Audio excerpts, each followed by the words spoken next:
Lahia জনগণকে মারিয়া পালিয়া সাইরে গেলা ঢাকা রাজধানী রইয়া গেছে ফাঁকা ও বুবুরে রাজধানী রইয়া গেছে ফাঁকা কোথায় রলেন না আমি কে ছাড়িয়ে দিছি নাকি দেখলাম তোমরা কেমন দেশে এখন জ্বালাইয়া জনগণকে মারিয়া পালিয়া সাইরা গেলা ঢাকা রাজধানী রইয়া গেছে ফাঁকা ও আপুরে রাজধানী রইয়া গেছে ফাঁকা ওই যে খেলা হবে শামীম ওসমান বলে না ওবায়দুল কাদের এখন কাকা পারে না ওই যে খেলা হবে শামীম ওসমান বলে না ওবায়দুল কাদের এখন কাকা পারে না দেশের 100 কোটি টাকা মেরে দিল্লিতে আসলু কয়ে রাজধানী রইয়া গেছে ফাঁকা রাজধানী আছে এখন ফাঁকা ও কাকুরে রাজধানী রইয়া গেছে ফাঁকা আলেমদের কত খুশি হইয়াছ নিজের আইনের ভান্ডে নিজে দরা খেয়েছ আলেমদের কত খুশি হইয়াছ নিজের আইনের ভান্ডে নিজে দরা খেয়েছ এখন তোমার হবে জনগণ চাইয়া দেখিবে এখন তোমার হবে জনগণ চাইয়া দেখিবে অতলে বদলে হবে 17টা বছর পান খুলে ওয়াজ করতে পারি নাই কথা বল না কে 17 বছর চালাইছে আমাদের প্রাণ খুলে ওয়াজ করতে পারি নাই এখন প্রাণ খুলে ওয়াজ করবো কথা বল আপনি একটা সংবাদ নিয়ে আসছেন বিনে সংবাদে জিবরাইলের সালাম আসে নাই একটা দিন আসছে কোনো সংবাদ না নিয়ে সেটা হলো যেদিন রক্ত জমিনে পড়বে ওই রক্ত ধরার জন্য সুবহানাল্লাহ আমার নবী রেখে বলে রে জিবরাইল আল্লাহর পক্ষ থেকে খবর আনো নাই কি জন্য তুমি আমার কাছে আসছো তুমি তো এমনি আসো না এমনি এসে আমার সাথে তো তুমি কোনোদিন গল্প করো না কিসের জন্য আসছো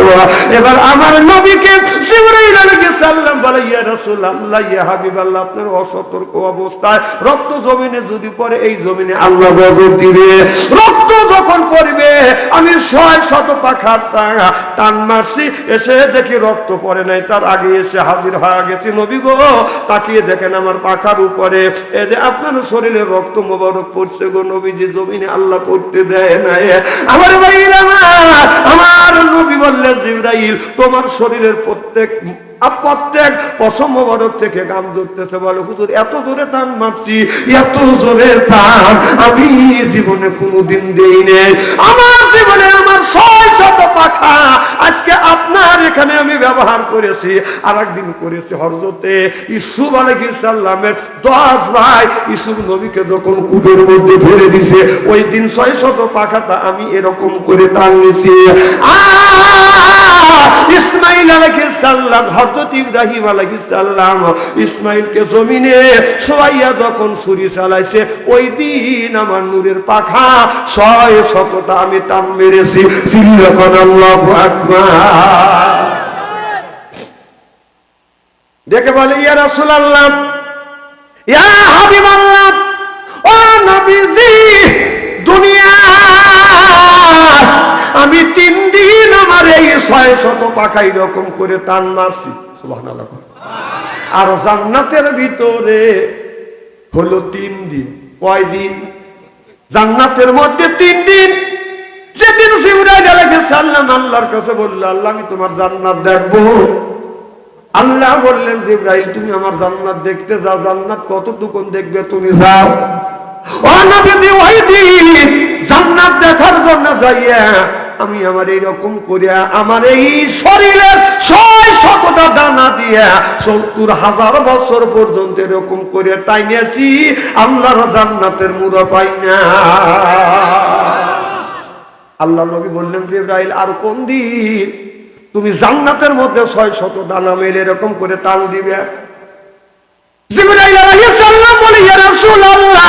ইয়া হাবিবাল্লাহ সেদিন আপনার জান্নাতের মধ্যে আপনার হযরতে আসিয়ার সাথে আপনার বিয়ে হবে আর ওই দিন একটা জান্নাতের মধ্যে আল্লাহ একটা ঘর বানা রাখবে আল্লাহ নবী বললেন এই ঘরটা কার জিবরাইল আলাইহিস সালাম বলে ইয়া রাসূলুল্লাহ ইয়া হাবিবাল্লাহ ওই জান্নাতটা হবে আপনার বড় বিবি হযরতে খাদিজা আমার নবী বললেন ফেরেশতা জিবরাইল আলাইহিস সালাম আমার বিবি খাদিজার জান্নাতটা কতটুকু হবে ভাই আমি এই 600 পাখা দিয়া একদিন নয় দুই দিন নয় 600 বছর পর্যন্ত টানলেও আমি আপনার বিবির খাদিজার জান্নাতের মুরা পাবো না খুব কি খারাপ লাগতেছে মারহাবা একটু জোরে কর আমার ভাইরা আমার নবী বললেন জিবরাইল রে আমার বিবি খাদিজা এত বড় জান্নাত দিয়ে কি করবে কয় ওই দিন ওই জান্নাতের মধ্যে আপনার বিয়ে হবে কয় কার সাথে কয় আসিয়ার সাথে বিয়ে হবে সুবহানাল্লাহ কার সাথে আসিয়ার সাথে বিয়ে হবে একটা হাদিসের কথা মনে পড়লে বলবো কি মা ফাতেমা কোরআন পড়তেছে হযরত আলী শুনতেছে পড়তে কোরআনের মধ্যে লেখা আছে একটা আয়াত আছে যে পুরুষ 4টে বিয়ে করতে পারবে এই আয়াতটা যখন আইছে ফাতেমা আস্তে করে পড়তেছে মানে হযরত আলী না আসেনি হযরত আলী শুনে মুসকে হাসি দিছি ফাতেমা তালিয়ে আছে যে কি ব্যাপার স্বামী আপনি হাসি দিলেন কেন হযরত আলী বলল বিবি তুমি যে আয়াতটা পড়তেছো তার আগের আয়াত আমার মুখস্থ আছে এখন তুমি যেটুকু তেলাওয়াত করবে ওইটিকে লেখা আছে পুরুষ 4টে বিয়ে করতে পারবি আর তুমি ওই জায়গায় আস্তে করে কোরআন তেলাওয়াত করলে তখন হযরত ফাতেমা বলতেছে নারীরা সবকিছুর ভাগ দিবে কিন্তু স্বামীর ভাগ দিতে চায় সুবহানাল্লাহ হ্যাঁ নারীরা সব দিবে সমাজ আমি তালাক তালুক যা আছে সব দিবে যদি একটা বউ যদি একটা স্বামী যদি আরেকটা বিয়ে করে আছে বড় বউ কয় ওই বউ তালাক দে আমার বাড়ি বেচা লাগলে বেশ কথা কয় না তাই এই বেজাল জানি না থাকে আমার এলাকার একটা লোক বিয়ে করছে 2 বউ এমন কয় যে আমি 2 বউ নিয়ে সংসার করবো তখন বড় বউ করতেছে তুই যদি 2 বউ নিয়ে সংসার করিস আমি ফাঁসলে মরবো আর ফাঁসিলে মরি তাহলে তোর জেল খাটা লাগবে তাহলে বললো তো তাহলে বউ ছেড়ে দেবো টাকা পাবো কোনে 3 লক্ষ টাকা আমি কাবিলনামা লিখছি আমার জমি যা আছে ব্যাস ভিক্ষা করে খাবো তা তকলিয়ে থাকবো তার সতীনের গল্প করবো না এখন তো ঠিক কবে আমার ভাই আমার আলী দেখে বলে রে ফাতেমা আমি তোমার কোরআন তেলাওয়াত শুনতেছি আর তুমি এই জায়গায় আস্তে করে কোরআন তেলাওয়াত করলে যেই জায়গা পুরুষের 4টে বিয়ের কথা কোরআনের মধ্যে উল্লেখ করেছে এ ফাতেমা তুমি আস্তে করে কেন পড়লে বলেন স্বামী গো আমি আস্তে করে পড়েছি কারণ কোন স্ত্রী চায় না স্বামীর বাঁকা এক মহিলা আসেনি যখন ঠিক কিনে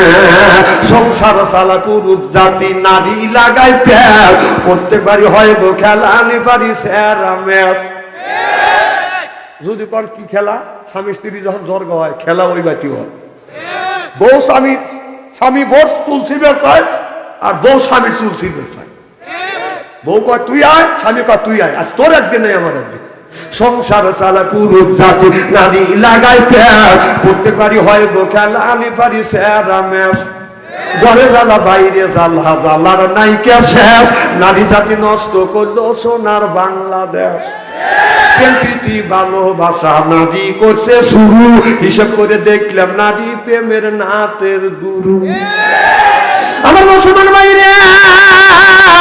আল্লাহর হাবিবের ব্রহ্মাতের ভালো করে লক্ষ্য করে শুরু রাবুনে নিয়েতে সুপ্ত হবে আমার নবী বলে রে জিবরাইল এত বড় জান্নাত আল্লাহ আমার বিবির জন্য বানাইছে বলে ওই জান্নাতের মধ্যে আপনার বিয়ে হবে সুবহানাল্লাহ কার সাথে বলে আসিয়ার সাথে তোমার বিয়ে হবে কয় ফিরাউনের বিবি আসিয়ার সাথে বিয়ে হবে আমার নবী এই জমিনে বাদান বিয়ে করেছে বাদান 11টার বিবির মধ্যেই একটা বিবি হলো কুমারী আর 10টা বিবি ছিল বাদান বিবাহিত মাইসা ছিলেন কুমারী আর মাইসা ব্যতীত সব নারীকে বিয়ে করেছে বাদান আপনার বিধবা নারীকে বিয়ে করেছে কাউকে ছাইয়া দিছে কার স্বামী শহীদ হয়েছে এই বিধবা নারীদেরকে আল্লাহ নবী বিয়ে করেছে আর জান্নাতের মধ্যে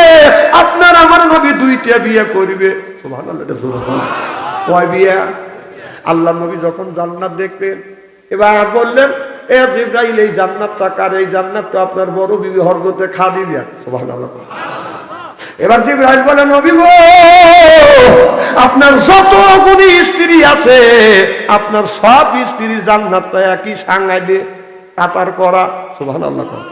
আমার নবী গুনতেন, 1 2 করে গুনতে গুনতে আপনার 13টা বাজার জান্নাত পায়। জিবরাইল আলাইহিস সালাম বলে, জিবরাইল, আল্লাহ নবী বলে, জিবরাইল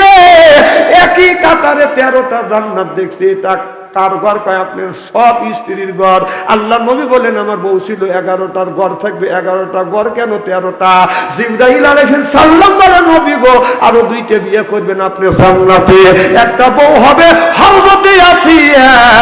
আর একটা বউ হবে হযরতে মরিয়ম। আল্লাহু আকবার। এই আসিয়া বিবাহিত, আর মরিয়ম দুনিয়ায় বিয়ে সংসার করে নাই। জান্নাতের মধ্যে একটা কুমারী মেয়েকে বিয়ে করবে আল্লাহ রাসূল, সেটা হলো হযরতে মরিয়ম আলাইহিস সালাম। আর দুনিয়ায় একটা কুমারী মেয়েকে বিয়ে করেছে, সেটা হলো মা আয়েশা রাদিয়াল্লাহু তাআলা আনহা। যেরকম সুবহানাল্লাহ। আমার ভাইরা, আমার নবী বলেন, জিবরাইল, জান্নাতের মধ্যে যদি আমার বিয়ে হয়, এই বিয়েটা কে পড়াইবে? বলে, স্বয়ং আমার আল্লাহ আপনার এই বিয়েটা পড়াইবে। আর এই বিয়ের সাক্ষী হবে কে? দুনিয়ায় বিয়ে করতে গেলে সাক্ষী হয় 3টা, আর ওই দিন আল্লাহর নবীর বিয়ে পড়াবে আমার আল্লাহ, সাক্ষী হবে আল্লাহর 4 জন ফেরেশতা। সুবহানাল্লাহ। আর আপনার বিবি খাদিজা,